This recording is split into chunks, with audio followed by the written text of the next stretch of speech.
Muy buenas noches, República Dominicana. Bienvenidos a esta nueva entrega de El Repaso.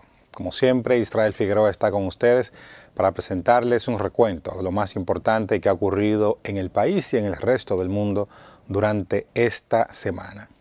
Esta semana ha quedado en la historia porque el pasado jueves se firmó lo que ha sido la apuesta del presidente norteamericano Donald Trump por un nuevo orden mundial. Y ante las críticas permanentes que se tiene a la Organización de las Naciones Unidas, la ONU, que es la principal agencia que rige toda la materia que tiene que ver con el orden mundial, que tiene que ver con buscar la paz, la mediación en los conflictos. Cuando se habla de organismos internacionales estamos hablando específicamente de ONU, OEA, etcétera, pero la que más presencia tiene es la ONU. Y ahora hay una nueva iniciativa que es del presidente de los Estados Unidos, Donald Trump, que se llama la Junta por la Paz. Esto inició el pasado jueves y solo el tiempo dirá qué tan influyente va a ser, pero de entrada, una iniciativa como esta, impulsada por la principal potencia diplomática que tiene el mundo, de entrada da mucho que desear y de entrada uno puede esperar mucho de ello. Y también cuenta con países que firmaron la Carta Fundacional como el presidente argentino Javier Milei, el primer ministro húngaro Viktor Orbán, el primer ministro de Pakistán Shehbaz Sharif, el presidente de Paraguay Santiago Peña. Esos son solamente algunos. También estuvieron ahí representantes de los Emiratos Árabes Unidos, Arabia Saudita, Egipto, Qatar, Bahrein, Turquía, Marruecos, Kosovo, Kazajstán y Uzbekistán, Indonesia y Vietnam. O sea que es una iniciativa que promete y el tiempo nos dirá si se mantienen juntos trabajando con la ONU. El presidente norteamericano dijo que va a trabajar en colaboración con las Naciones Unidas o será una iniciativa aparte, si será una iniciativa que va a desplazar a la ONU. También habría que ver cuántos de los países le hagan caso a el donativo fundacional de $1.000 millones que anunció el presidente norteamericano Donald Trump para ser parte de este gran esquema que busca promover la paz. Aquí se presentaron también unas diapositivas de cómo quedaría Gaza, mejor dicho, en caso de que se concrete el plan estadounidense de reconstrucción.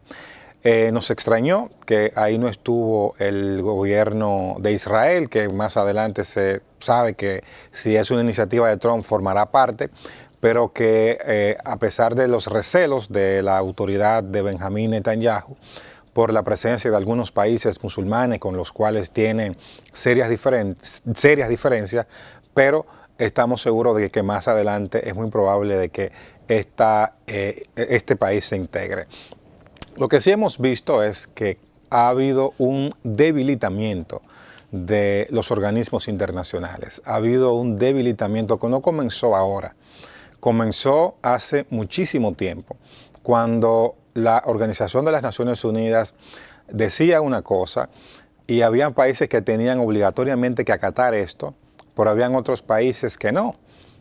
Recordemos la excusa de las armas de destrucción masiva, cómo incluso ser parte de eso debilitó mucho la autoridad de la ONU. Y más recientemente también, y esto hay que subrayarlo, cómo la Organización de las Naciones Unidas se concentró en aspectos culturales que bajo el barniz de derechos humanos no impactaban necesariamente en la vida de la gente, sino en un colectivo minúsculo de la población, que si bien es cierto que tienen derechos que se les reconoce en la mayoría de las naciones, pero no concentrar todos los esfuerzos, no concentrar todos los recursos en la promoción de valores contrarios incluso a los intereses propios de las naciones. Y esto tiene consecuencias. Y vemos aquí cómo de haber existido una organización de las Naciones Unidas sólida, respetable y fuerte, no había que pensar en otras alternativas para solucionar conflictos internacionales. Sin embargo, si hay que pensar en ello, es precisamente porque hemos visto que hay conflictos que se han dado porque, lamentablemente, lo que diga la ONU no tiene mucho peso en el orden internacional.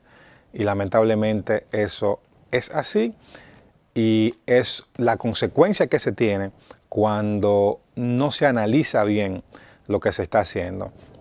Como se dice por ahí, esos vientos trajeron estos lodos. Vemos un poco el discurso del presidente estadounidense Donald Trump en esta actividad fundacional de la Junta por la Paz. Adelante. Les quiero agradecer a todos por estar aquí hoy presentes en esta increíble visita que estamos teniendo en Davos.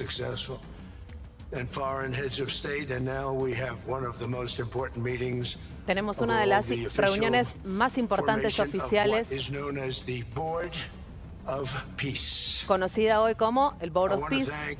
Le quiero agradecer al secretario de Estado, Marco Rubio,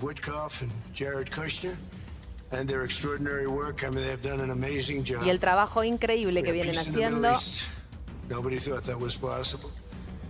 que hacen que todo esto sea posible.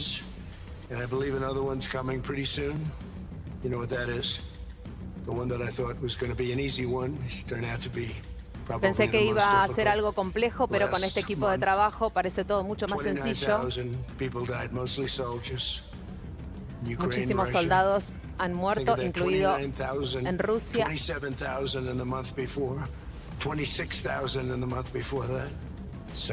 Nombra la cantidad de muertos en distintas guerras y por eso la búsqueda de la paz. Necesitamos progresar. Le quiero agradecer a todos los secretarios de Estado presentes.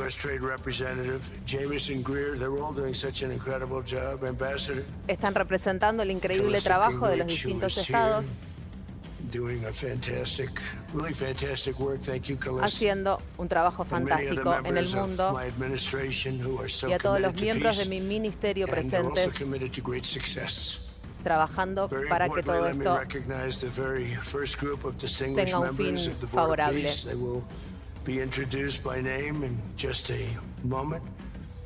Los voy a introducir a cada uno con sus nombres.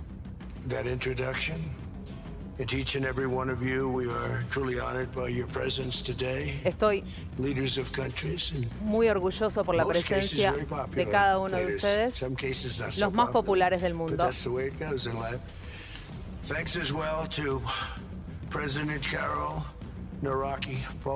Está presentando ahora a los presentes, valga la redundancia.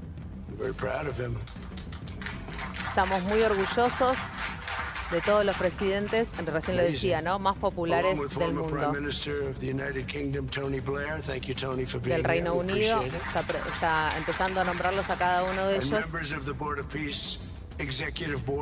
Cada uno de los miembros que van a firmar hoy el Pacto de la Paz. Ninguna administración en la historia había logrado un encuentro y una firma de estas características.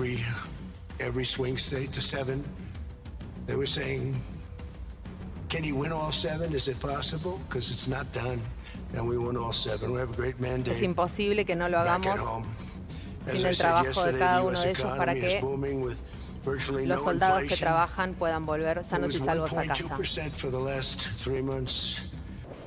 Seguimos con más del repaso. También esta semana fue la semana donde se reunieron los líderes internacionales en el Foro Económico de Davos, en Suiza, donde las principales potencias internacionales estuvieron haciendo una participación ahí magistral, analizando los principales problemas del mundo. Por supuesto, el show se lo robó el presidente de Estados Unidos, Donald Trump. Un discurso muy importante que hay que acotar y que hay que resaltar fue el discurso del presidente de Canadá. El representante de Canadá tuvo una participación muy importante que veremos más adelante, pero es importante que le demos seguimiento a los temas que ahí se tratan, por el impacto que tienen, porque son las principales economías alrededor del mundo.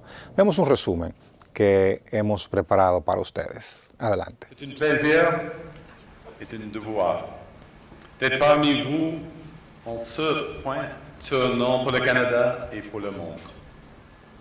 Et je parlerai aujourd'hui de la rupture de l'ordre mondial, de la fin d'une fiction agréable et du début d'une réalité brutale, où la géopolitique des grandes puissances n'est soumise à aucune contrainte. Mais je vous soumets, par ailleurs, que les autres pays, en particulier les puissances moyennes comme le Canada, ne sont pas impuissants. Ils possèdent la capacité de construire une nouvelle ordre qui intègre nos valeurs, comme le respect des droits humains, le développement durable, la solidarité, la souveraineté et l'intégrité territoriale des États. La puissance des moins puissants commence par l'honnêteté.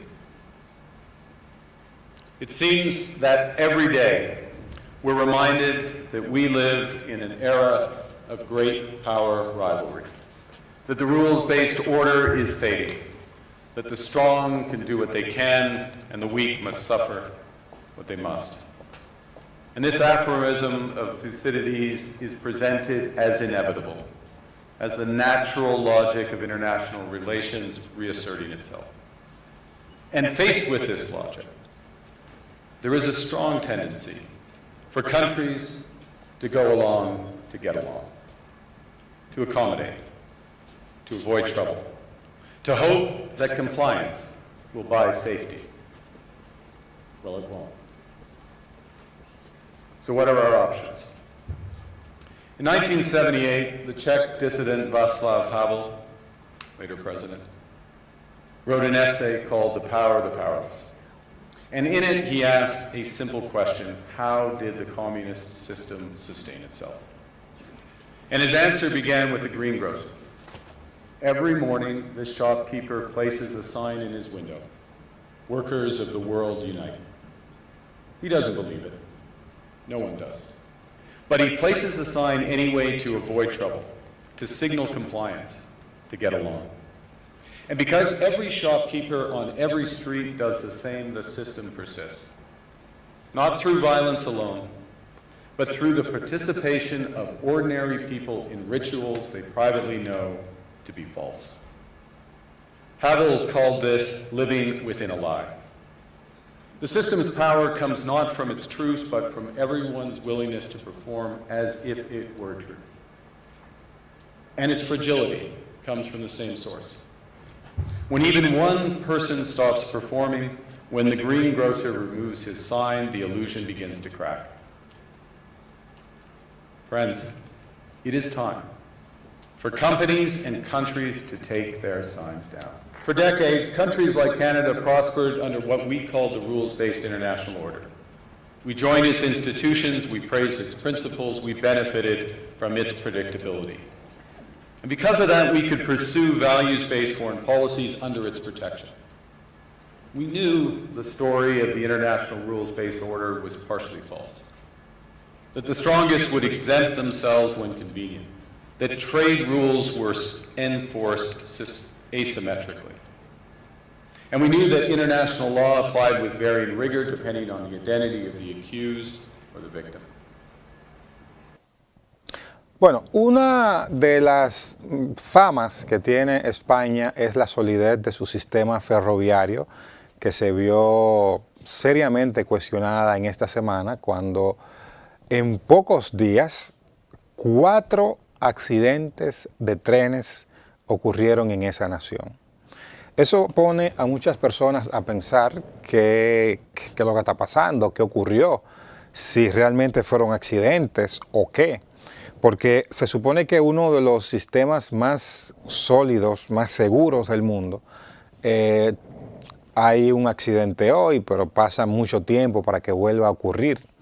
Sin embargo, 4 accidentes en una semana dice de que no es uno de los sistemas ferroviarios más seguros del mundo y ojalá que eso se investigue y lamentar las pérdidas humanas que hubo allí. Esto coincidió con una grandísima presencia internacional en España por la apertura de FITUR 2026, que es la Feria Internacional del Turismo, donde la mayoría de las naciones hacen sus presentaciones y muestran qué tienen para ofertarle a los turistas. Veamos un resumen de cómo estuvo la representación dominicana en FITUR. Que la verdad es que en ningún destino se ha creado un nuevo destino turístico tan rápido. Y el sector privado, organizado como Promiches, me visitó al Ministerio de Turismo con Fran Elías, Rainieri, William Phelan, Georgie Nader y un grupo de jóvenes segundas generaciones para presentarme el desarrollo de Miches. Nosotros de inmediato coordinamos una reunión con el presidente de la República y se hizo un pacto. El sector público creaba las condiciones, los accesos a playas, el acueducto y un sistema de recolección de residuos sólidos que sea sostenible en el tiempo. Y ellos se iban a comprometer en invertir $1.000 millones. Y debo decirles que el sector público cumplió, pero el sector privado se pasó porque van $1.150 millones invertidos en Miches. Tenemos 500 habitaciones de Viva Wyndham Resort. Tenemos 500 habitaciones en la cadena Hilton con Fran Elías Rainieri. Tenemos 1.000 habitaciones en la cadena Hyatt. Four Seasons en construcción. Y mañana, Fran Elías me dijo que no lo diga, pero Gabriel Escarrer y Fran Elías Rainieri y la familia Rainieri van a firmar un acuerdo de 500 nuevas habitaciones con la marca Meliá en Miches también. Así que quiero presentarles con mucho amor el nuevo destino turístico de la República. Hacemos una pausa, al regreso más del repaso, por favor, no se retire.